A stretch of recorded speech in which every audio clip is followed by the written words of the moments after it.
Today we are going to look at the electric field due to a uniformly charged disk at some point P. So this one's a little bit different than the ones we've done before, in the fact that this is like a plate. This is not like a wire bent. So far we've done a straight wire, we've done a semicircle of wire. Well, this is a solid object like a plate or a disk. So you see here in yellow, this is all filled in. So it's not like it's a loop or anything. This is a solid object. So the idea for this one, again, we're trying to figure out the electric field due to a small little piece of charge. And then we'll figure out some way where we could sum up all of these little pieces. So for this problem, what we're going to do, well, first of all, I hope that we can see again the same symmetry argument. If you talk about a little piece up top here in the electric field that he would exert at this point P, it would be going down like this. Well, it has a corresponding part on the bottom that would be going up. So in the Y, and we could all of the electric field would cancel out in the Y. Same thing could be said for the Z. Okay, anything over here would be coming across and going off in this direction. Well, there's a corresponding part on the other side that's coming this way. So the electric field cancels out in all directions, in all dimensions except for the X. So we are summing up the electric field components only in the X. So here we go. This is how we're going to do this. We are going to consider a small little area of this. We can't just go to a small little speck. We have to choose this properly. So what we're going to do is we're going to consider small little rings in here. So if I consider that little area right here, and it's very, very, very thin. And one of the reasons we're doing this is because every piece on this red little ring here, all of those pieces on that one, that ring, are the same distance away from point P. So this is very useful for us. So what we're doing now, instead of just considering the charge on a tiny little length of wire like we did in our previous two derivations, well, this is now a very small area. So, which kind of goes along with the fact that the charge resides on this large area. So what we're going to do is we're going to have to define, instead of a linear charge density, we're doing area charge density. So he gets a different symbol. So it's going to be sigma. Sigma is a ratio, it is a constant, the total charge on the disk divided by the total area of the disk. Well, then in our case, we're talking about this tiny little red area here. Well, there would be a tiny amount of charge on it. We're going to divide that by the total, the tiny little area of this red ring. Well, if you were to take that red ring and cut it and unfold it, it would look something like this.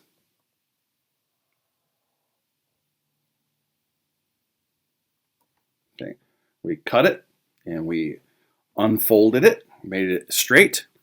Well, if I say that this is little r, and I will say this is big R, the capital R, that's a radius of the entire disk. Well, then the area of this guy, well, the length of this is the circumference of this ring. So that is the formula for circumference, 2 pi r, and I'll call this r sub I. Notice it's a little r. Okay, so that's the ith radius. And then you're going to have to multiply that, because we want the area of this, by dr, a tiny little change in the radius. Okay, oops, I'm not going to write it there. Okay, so then the area of this piece, the little red ring in there, is 2 pi r sub I times dr. That's the total little charge on the red ring divided by the total area of the red ring. So now we're almost ready to get up and running. I would like to point out then we could, when we're considering the, let's see, what color shall we do? Well, we'll stick with the green over here. The electric field caused by that ring will come in, shooting in just like this. The distance away, the disk from P, this is the x-axis. So if we say that that is at the origin, then this distance is x. That doesn't change for any of the rings that we'll be summing up over here. This distance from the ring to point P, well, this is the Pythagorean theorem. This is the square root of r sub I plus x squared. The r sub I does change. Okay, that's the height of this little triangle when you think about it. Okay, we'll be summing up small rings. We're going to sum up these rings from the origin, and they're going to radiate outward all the way to a radius of capital R.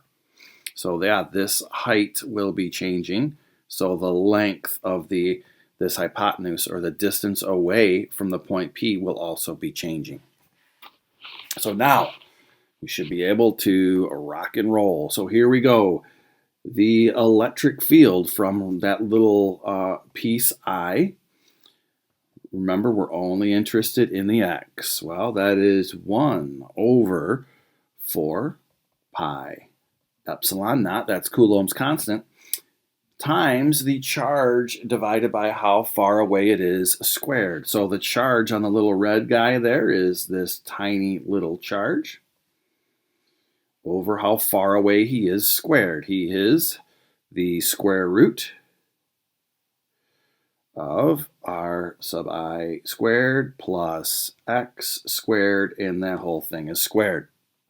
And now we need to multiply that by, remember, this is theta in here, theta sub I. So we are interested in, if this is E, we want this component over here, this one. So this is E cosine theta sub I. That's what we're looking for. So here is the E. Now we need to multiply that by cosine theta sub I. And again, the theta does in fact change. All right, but, so now we're going to start doing some substitution. So just like our previous derivation, cosine theta sub I. Well, if you look at this angle right here, this is also theta sub I. Well, if you use trigonometry considerations, in particular SOHCAHTOA, cosine of theta equals the adjacent side, which is x, over the hypotenuse, which is the square root of r sub I plus x sub I. Oh, I missed a squared up here.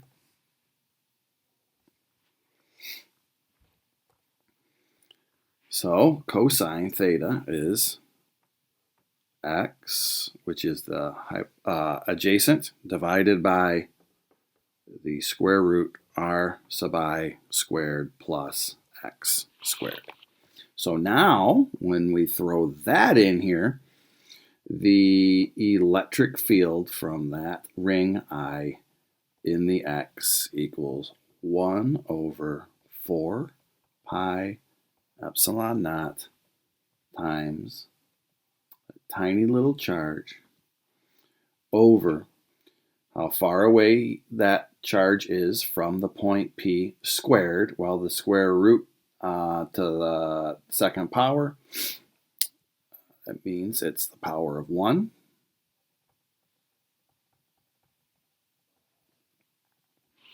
times cosine theta. Cosine theta is x over the square root r sub I squared plus x squared. All right. Now, much of this, these parts right here are just like the previous derivation for a long, thin wire. Okay, so now we can clean this up. Let's see what we have. Electric field in the x. Okay, so I have x out here. I'm just going to write him first because I'm going to have to do a pretty nasty substitution for this tiny little charge here. So here's x. He's on top. Now, dq, this tiny little charge, well, remember we have this area density over up here, so dq, the tiny amount of charge, well, if we solve this for dq, we multiply both sides by 2 pi r sub I dr, and you would get sigma times 2 times pi times r sub I times dr. And then everything on the bottom here, we have 4 pi epsilon naught, and I have r sub I squared plus x squared to the first power times the same thing to the 1/2 power. Like bases being multiplied, we add their exponents. So we have r sub I squared plus x squared, all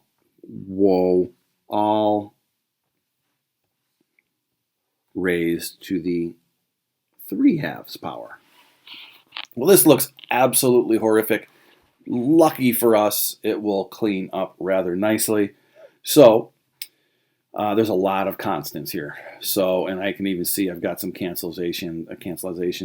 Pi's are going to cancel. So we'll see where we end up. So this was the electric field in the x for that one little ring up here, but we want to add up all of the rings. So there will be an infinite number, if these are infinitely skinny, going from a radius 0 all the way out to capital R. Okay, so it looks like our variable of integration will be r, which is good because that's my that is what I have. I have a dr in here. So if we integrate both sides, you will have the total electric field in the x equals, here we go, pulling out all constants. X is a constant. Yes, he is. The distance P is from the disk does not change. So there he is. Sigma, he is a constant. Pi, this guy cancels with that. R is not constant, and dr is the variable of integration. So on the bottom then, things I can pull out. I have a 2 here, and I have a 4 here. That's 1/2. That leaves me a 2 on the bottom. I have my epsilon naught. So now, those are all the constants I can pull out. What I'm left with inside is r sub I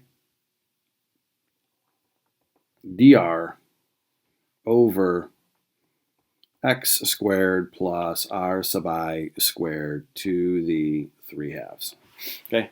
Oh, don't worry that I just switched those. It's inconsequential.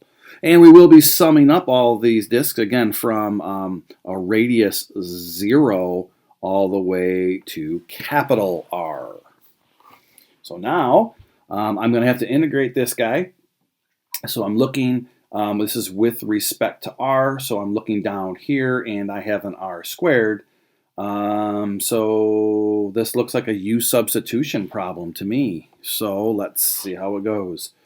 We're going to let U equal x squared plus r squared. I'm getting ready to do my integration, so therefore I can start to drop off these sub i's because there's going to be an infinite number of them, which means I can take the integral. So you let u equal x squared plus r squared, then du du dr, or du with respect to r, that is a constant. He's gone, so this would be 2r dr. So now, looking at this substitution, I have x sigma out front over 2 epsilon naught. Okay, going from 0 to r, I have r dr over x squared plus r squared to the 3 halves. Well, u x squared plus r squared, that's going to go right here. So I'm going to have u to the, it will be negative 3 halves. But in order to get du in here, I need 2r dr. I only have r dr. No problems. Now I have 2r dr. Sweet, I can just throw du in, but I have to undo that. If I multiply by 2, then I have to multiply by 1/2, which I will multiply the bottom over here by 2. There we go. So now my life just got easier. The electric field in the x equals x times sigma over 4 epsilon naught. Now this is u to the negative 3 halves du. I'm going to go ahead and change my bounds, my limits of integration, to match the u. I don't want to have to go back and throw this stuff back in for u because it's kind of nasty. So we'll just change these bounds right now. So these, the r in the 0, that is when you're integrating with respect to r, this radius. But now I need it with respect to u. So what is u when r is 0? Well, you plug a 0 in right here for the r, and u equals x squared. So this lower bound now is x squared. And the upper bound, when you plug capital R in for r, what you get for u is x squared plus capital R squared. So there, I've changed my bounds, my limits of integration. I never have to go back to any r. So now I can just keep everything with u and substitute. So that being the case, let's do it. Okay, so electric field in the x equals x times sigma 4 epsilon naught. Okay, add 1 to the exponent. So this is u to the negative 1/2, and then you divide by the exponent. Dividing by negative 1/2 is the same thing as multiplying by negative 2. And then I need to evaluate this at x squared plus r squared. Again, make sure you keep your lowercase r's and your uppercase r's squared away. Uppercase r is the radius of the actual disk. And there we go. So we are almost there. We are in the home stretch. So x sigma times. Okay, I'm going to pull the 2 out now. I'm going to leave the negative in there because I don't want a negative floating out front. So I'm hoping that the negative takes care of itself inside. I'm just going to pull the 2 out, making my life easier evaluating at the upper and lower bound. So pulling a 2 out, I will then have a 2 on top. I have a 4 on the bottom. So then this is just going to turn into 2 epsilon naught. Okay, here we go. So now evaluating the upper bound minus at the lower bound, the second fundamental theorem of calculus. So I have negative 1. That's the negative that's left here. This is on the bottom, so this is the square root of x squared plus r squared minus it evaluated at the lower bound. So there's my minus. Put them in. Don't forget them. It's easy to make a sign mistake here. Okay. still a negative 1 on top.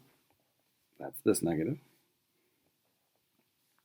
Over the square root of x squared. All right, so now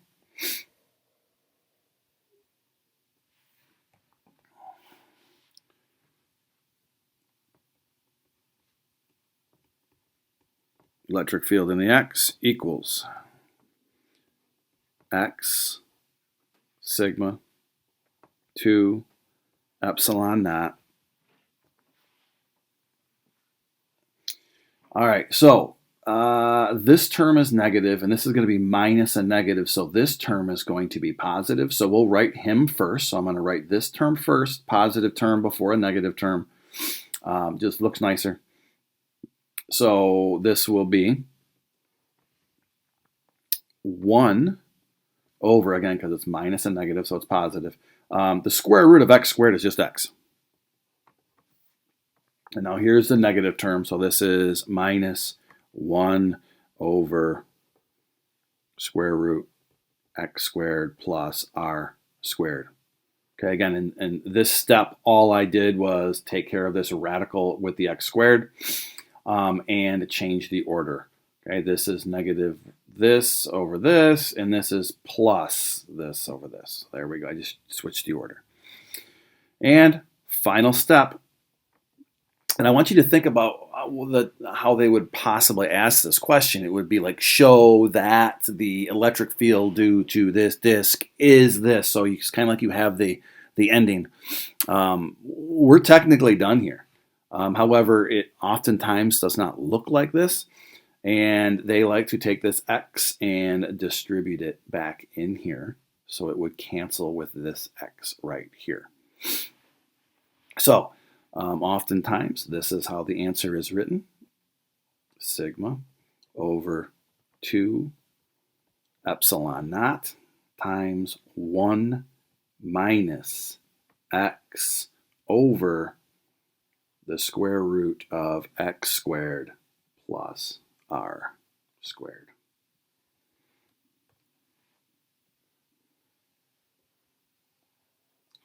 Okay, now this one, notice we left this ratio in our previous ones. The lambda we typically took out, so just think this might not be what they're looking for.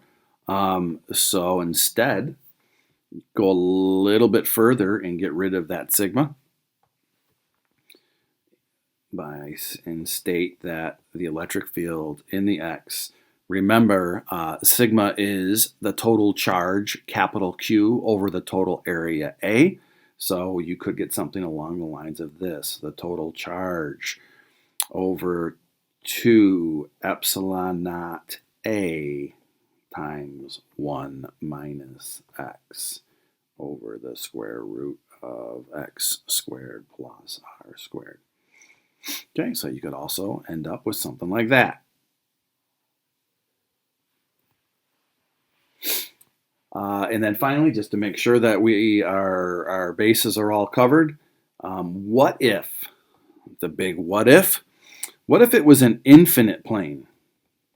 What do I mean by that?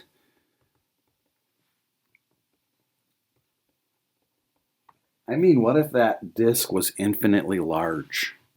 Okay, if that plate was infinitely large, it went on forever in all directions, what would the electric field be at that point? That is a finite distance away. Well, in that case, we're turning ourselves into a limit problem. The electric field in the x at that point, well, we're considering the limit as r, the radius of the disk, approaches infinity. Okay, we have sigma 2 epsilon naught 1 minus x over the square root x squared plus r squared. That's this first one we got. Well, if you notice, r goes to infinity. All right, the bottom of this fraction, the bottom of this second term here, he is going to go to infinity.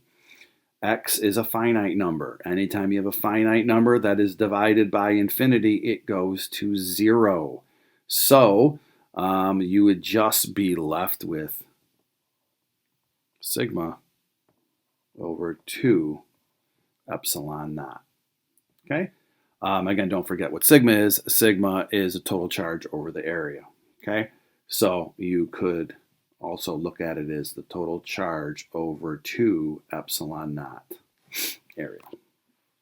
But again, this is not as useful because this area, both of these go to infinity. Okay. The charge would be infinitely large because the area is infinitely large. So this is typically the one that is more useful. If you know the ratio of the charge to area, then you could determine this.